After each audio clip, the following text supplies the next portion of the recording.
Франц Яриава компани охин компаниолог Кашигав компани Дорногов аймгийн Улаанбаатар суманд ураны хайгуул хийж улмаар шар нунтаг илэрснээр тус сумын иргэдийг хохирол амсгад хүргэсэн.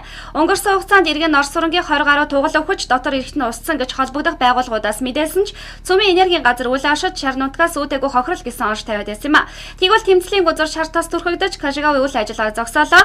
Цаашид ч нутгийн иргэд Кашигавыг Монголоос хөөж гаргах тэмцэл өрнүүлэх гэн.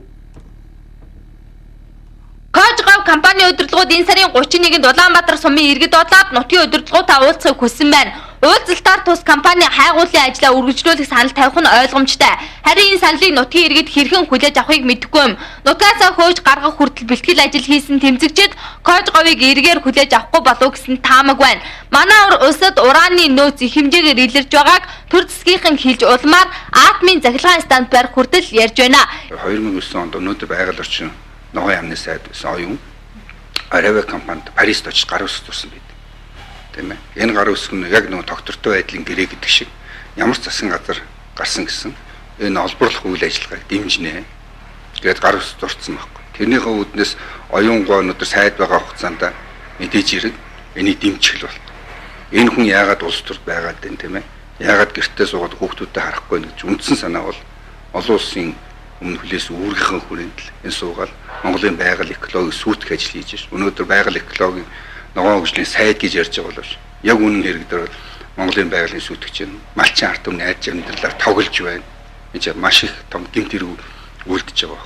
Тийм учраас бид нар одоо энэ засгийн газар ялангуяа иргэний зэрэг ногоон гэднээр авчиад байгаа намайг бол хатуу шивэн тэмцэл дуудаж тэмцлээ өргөжүүлэх болно. Яг л Монголын ард түмний амьдрал охирч байна. 1000 гаруй мал одоо ямар дүр төрхтэй төрчөөд байгаа нь хэл мэдээлэл гарлаа шүү дээ. Чудлаа зүйл биш шүү. Бид нар зохиогоогүй шүү. Тийм учраас ингэж болохгүй. Энэ ард түмэн хүн баяжиж болно.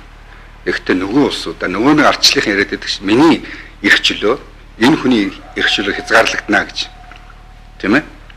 Эн чинь хэрвээ одоо Монголын нүүдэлчин ард түмний амьдралаар тоглоод тийм ээ? Эрүүл орчин сүйтгэхэд байгаа бол эн чинь ардчлалын зарчмаар зогсох ёстой байхгүй.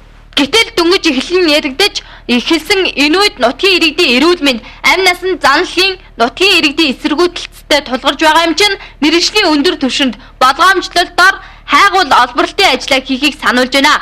Ийхүү засгийн газраас агентлагаас шар нутгаас болж мал аж ахуй үрэгдээгүй гэсэн тайлбар хийгээд исэн бол өнөөдөр тэдний буруу мөн гэж дүгнээд ийхүү үйл ажиллагааг нь зогсоолоо. НБС Хосоор Аймаг сумын баяр наадмууд намрын сарыг дуустал үргэлжилж байна. Улсын баяр наадам дууссан бол орон нутгийн тэмдэглэл